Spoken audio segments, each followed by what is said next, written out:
Welcome to a revision video on the GCSE course, Philosophy and Ethics, and this is Unit B604.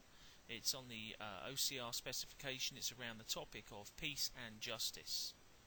So what I've done first is give you an example of some of the questions from previous years that you might be asked. So gives you an idea of the sorts of things you might actually be looking for when it comes to answering the questions. So there's questions about punishment in there, questions about how criminals are treated, and questions about prison. This just shows you that in some of the questions you might get a whole range of questions just around the whole area of punishment and actually not touch upon any other topics. It's hard to know what the questions are going to be like, but you have to be prepared to know all the areas and to be able to discuss all the areas in a detailed way. So first things first, what are we talking about when we're talking about punishment? Well, there are different types of punishment. Firstly, you get the simple fines where you end up having to pay money. Secondly, you've got something called capital punishment, otherwise known as the death penalty or the death sentence. You've got what everyone knows as prison.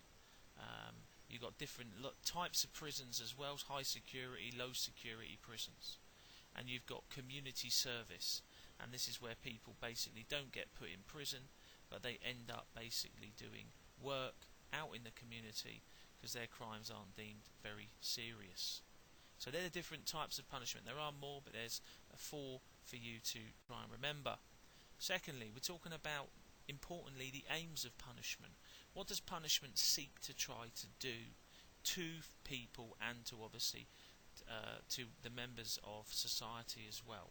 Well, one aim of punishment is retribution. This basically means where somebody is getting something similar to something like payback for crimes committed. For example, being given prison sentences or the death sentence is a form of retribution for doing an act of criminality.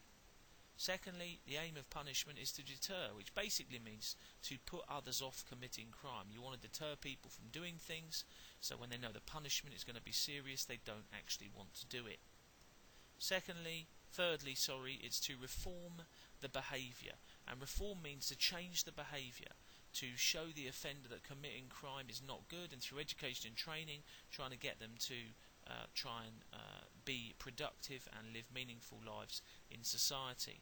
And fourthly, to protect, obviously, members of the public and everyone else needs to be protected and kept safe from people who commit serious offences. So these are the specific aims of punishment that you need to be familiar with. The last thing to say about these, that the different types of punishment, prison, fines, death sentence, community service, could achieve some, all, maybe 1 or 2 of these aims. So each punishment could actually achieve any one of these aims as well, not just one specific type of punishment. The causes of crimes are varied. Very simply, causes of crime could be greed. Somebody wants something off you and takes it. So drug addictions, alcohol addictions can fuel people to commit burglary and other acts where they steal things. Power, they simply want to be seen as powerful. Low self-esteem, if people don't feel good about themselves, they might do things that are considered to be criminality. Poor upbringing, if you're being brought up badly or you've been around people that have done criminality, then it's not going to be unusual for you and you may end up doing that. Also poverty, if you're poor, come from a poor background, you might end up wanting a better life, and criminality or criminal action might be a way for you to do that. None of these reasons justify crime or make it acceptable. They're simply reasons why people do it. There may be others. If you can think of others, great, use those as well. Remember, you need to think, just like I've said, of specific examples of how each one could cause people to commit crimes. So, the treatment of criminals. How should criminals be treated? So from a Christian point of view, most Christians believe that criminals should have their opportunity to become better people and reform, change their behaviour. Some Christians do believe in the death sentence. In the Old Testament, for really serious crimes, it talks about an eye for an eye, which basically means if you've taken someone's life, then your life should be taken as well. But all Christians agree that all human beings should be treated with dignity and respect. They are still created in the image of God, whether they're criminals or not criminals. Christians do believe in forgiveness of criminals, but it doesn't mean that the criminal does not have to pay for their crime, which could mean go to prison. All Christians, as far as I'm aware, believe in the concept of justice and fairness within a society, and that involves punishment or punishing those who break the law.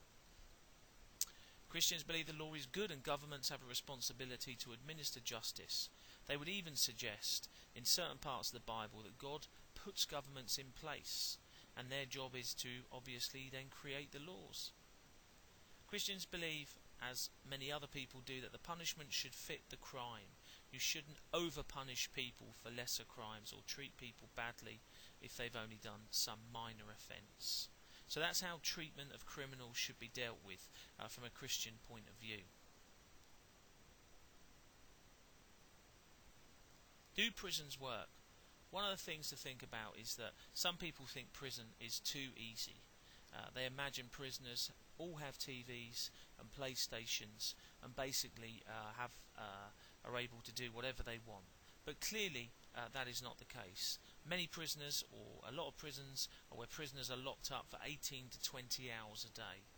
The big question about prison is, how do we want prisoners to come out of prison? Do we want them rehabilitated or ready to go back into crime and then go back into prison? Prisons run education programs, and whilst they trying to punish people, they must also try to make society safer when prisons leave. Unfortunately, there are huge reoffending rates for prisons as well, which doesn't benefit society or the prisoners themselves. So you need to think about whether or not you think prisons work and the way that prisons work as well. And are there alternatives? What are those alternatives? Capital punishment, otherwise known as the death sentence. Some people think that the death sentence is valid and good, and others think it's not. And obviously the death sentence is only really used for the most serious of crimes, and it divides opinion. Some people believe it's right to end the life of a criminal, while others think it's inhumane. A quote could be, "Killing is wrong, whoever does it." Or, "Society needs to be protected from these people. What better protection than death?" So there's varied opinions about the death sentence, and again, you need to be clear about what your thoughts are on this. But some Christians also are varied in their opinions. In the Bible, the Old Testament, it talks about if you take someone's life, you should pay for it, an eye for an eye. But also in the Bible it says thou shalt not kill, which you could infer from that it's wrong to take someone else's life, regardless of who they are or what they've done. Now obviously for Christians, Jesus is the key figure, character who they look to for advice and guidance.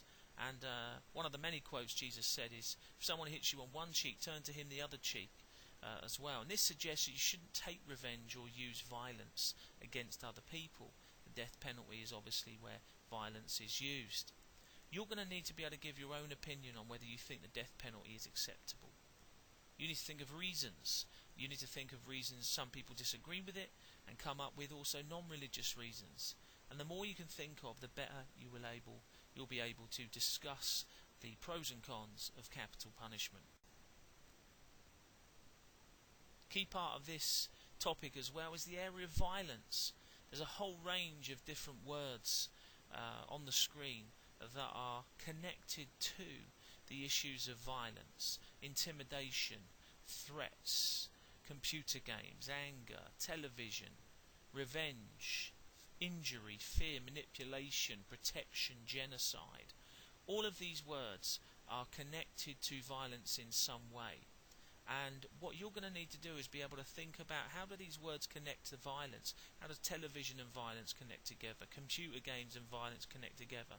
In order to really think through how violence is a part of our culture, society, and also part of our history. And also the effects of violence as well upon people, families and individuals. And what the impact of those things are.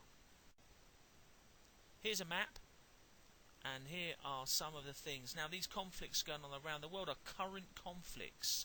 And as you can see from the numbers, the darker colours, there are over 10,000 deaths in the past year. and it goes down. But these are just current conflicts that are going on in the world.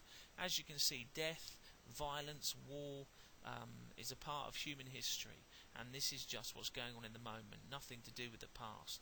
Tens of millions, hundreds of millions of people have been killed or maimed or injured as a result of wars and violence in the past.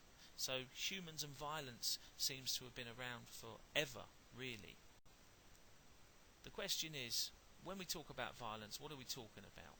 Well, we're talking about physical violence, where somebody causes bodily damage and death or disability, inflicts pain or does it through revenge.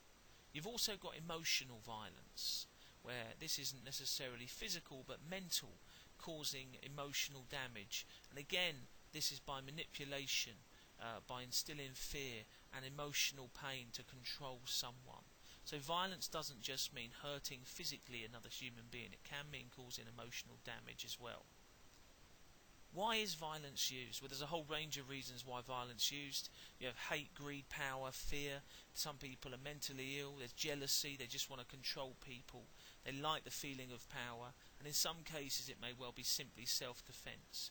So violence isn't an easy thing to talk about, because there's a whole range of reasons and there's a whole range of things that can happen as a result, both physically and emotionally. What about Christianity and violence as well? Well, obviously this image you can see on the screen is an image that most people will be familiar with, which is about Jesus and violence. The death of Jesus by the Romans was probably one of the most violent acts that could be done at that time. And a key for Christians is, how did Jesus respond? This was a form of torture the Romans used to slowly kind of kill over a period of hours, and to make an example of people when they basically were put on the cross. So what did Jesus say as he was being treated this way? Well, he didn't try and retaliate. You could say, well, there wasn't much he could do, but he didn't also seek revenge. He didn't plead to his followers to get revenge on the Romans or anything like that. He even asked, according to the Gospels, God to forgive those who did this against him. And he told, through different teachings, his people, or the followers of Jesus, to love his enemies, to pray for those who persecute, which basically means pick on them. So if Jesus responded like this, that's what Christians should do. They would be expected to do the same. Now, as you can see on the screen, it will be useful if you can evaluate or even critique Jesus' responses to violence. Why would some people not agree with this? Why would some people be opposed to responding like this? I know that some people might think you're being a doormat, or you're allowing people to walk all over you, so on and so forth. So you're going to need to think about why reasons that this might not be a way forward. But if you're a Christian, this is how you'll be expected to deal with issues when it comes to violence. Again, here's a question that was worth 2 marks. Give 2 reasons why Christians might be pacifists. And again, here's some suggestions from the exam board of the sort of things that they would see that would get 2 marks to do those things. You can see from some of the answers that they don't need to be hugely in amounts of detail. And you can also get credit for generic responses.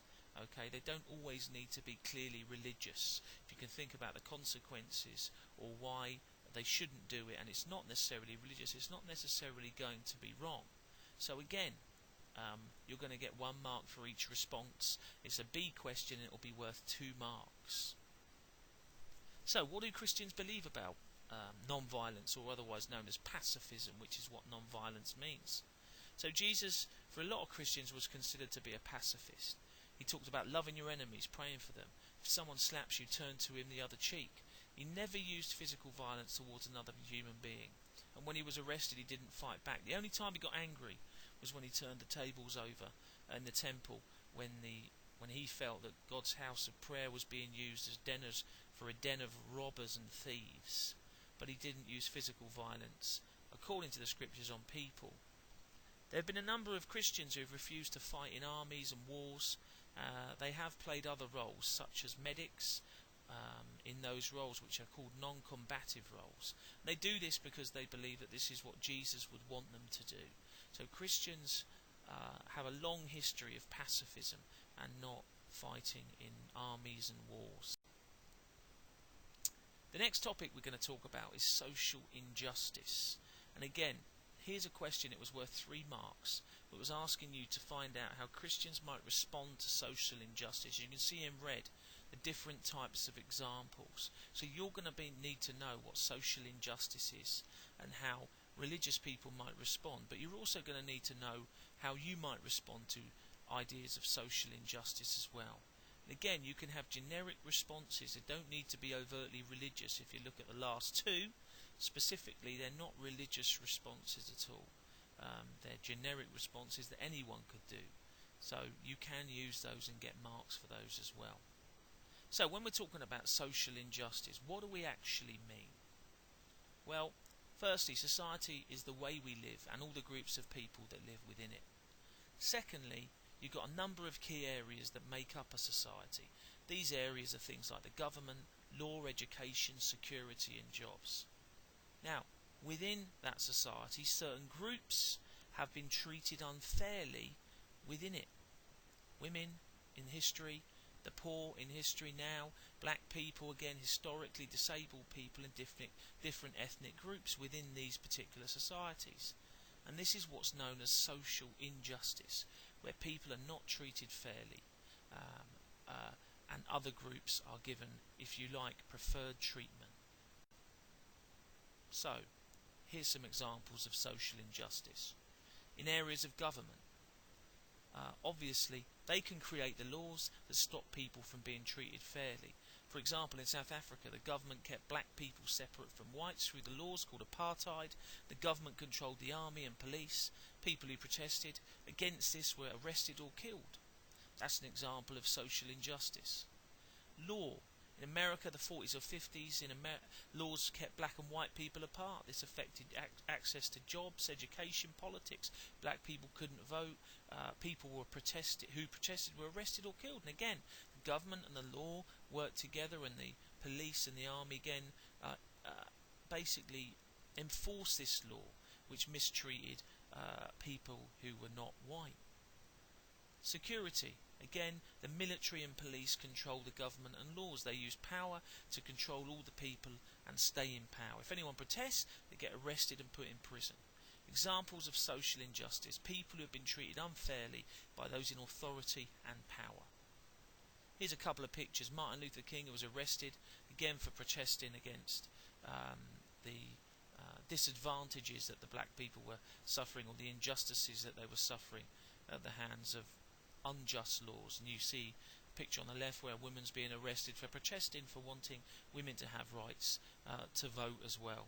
In those days there was an element of injustice. It was unfair, and the law, the police and the military would be used to enforce that injustice.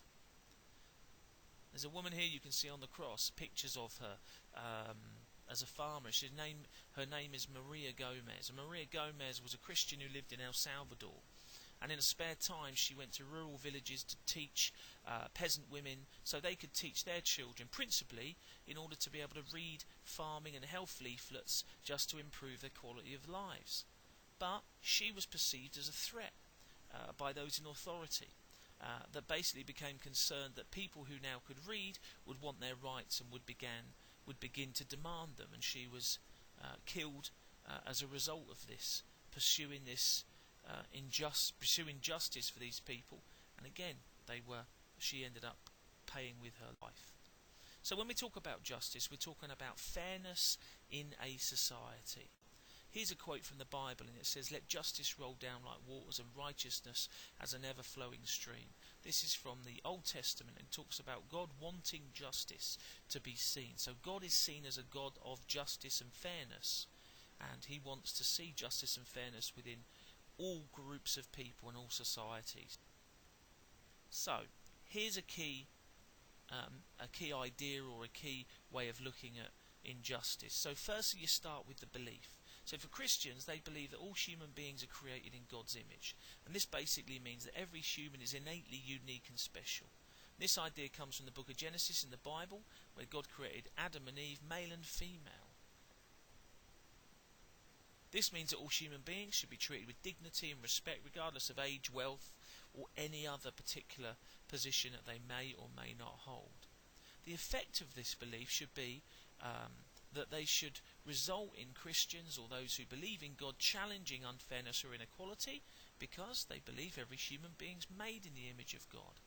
Examples of Christian actions. So people who did this, who put this belief into action: Martin Luther King, racism; Mother Teresa, with helping the poor; William Wilberforce, with overcoming slavery; Elizabeth Fry, who dealt with and sought to get rights for women prisoners; Maria Gomez in Mothers for Mothers and in education. And again, what happened was that they did this because of their belief about human beings being created in the image of God. So a really key thing is that beliefs impact actions and behaviour, especially when it comes to the issue of justice. So let's go on to now this question here. This is a D question worth 6 marks. And here again I've just reminded at the bottom, what is the examiner looking for? You can see a level 3 response with the arrow that they're looking for you to show a level of understanding to do with what Christians think about just war. So let's have a look at what actually a just war is, or what war is in the Christian view of war. Again, here are some of the things that would, if used properly, get you those 6 marks. So you'd have to understand what a just war is. You'd have to understand why Christians might agree or disagree with a just war, and why some Christians might believe war is justifiable. You're going to have to show an understanding of those things. So I've added some slides in that's going to talk about this idea of a just war. So here are some key questions when it comes to war. Should there be rules in war? Is self-defense a good reason to go to war? What amount of force is acceptable? Can you use all types of weapons? So all of these things to do with war are absolutely key, and you need to think about answers to these questions. So the theory of a just war, what are we actually talking about? Well, the idea of a just war is what makes a war just or right. There was a man, his name was Thomas Aquinas. He was a Christian, he was a monk who came up with this theory called a just war. And he basically said you should use no more force than is necessary to achieve your ends. And that it must be started by the correct authority. You can't just have people deciding that they've had enough and starting a war. It must be started by those in the right authority. You shouldn't target civilians in any way. And it must seek to establish peace. If you're doing it because you want their land or you want their resources, then clearly it is not a just war. It must use less violence than not going to war. So the idea is, if you've been invaded, and obviously the Second World War where lots of people are dying, actually the assumption is we're going to defeat this army or go to war to ultimately try and stop the violence that's being used at the moment, and that more might die if we don't step in and go to war than if we do. Again, so these ideas are all ideas about what a just war is. So you need to think through what each one of those means, and this is what the theory of a just war means. So from a Christian point of view, what would a Christian do? So you could see they'd talk about the idea of a just war and what each one of those things would mean.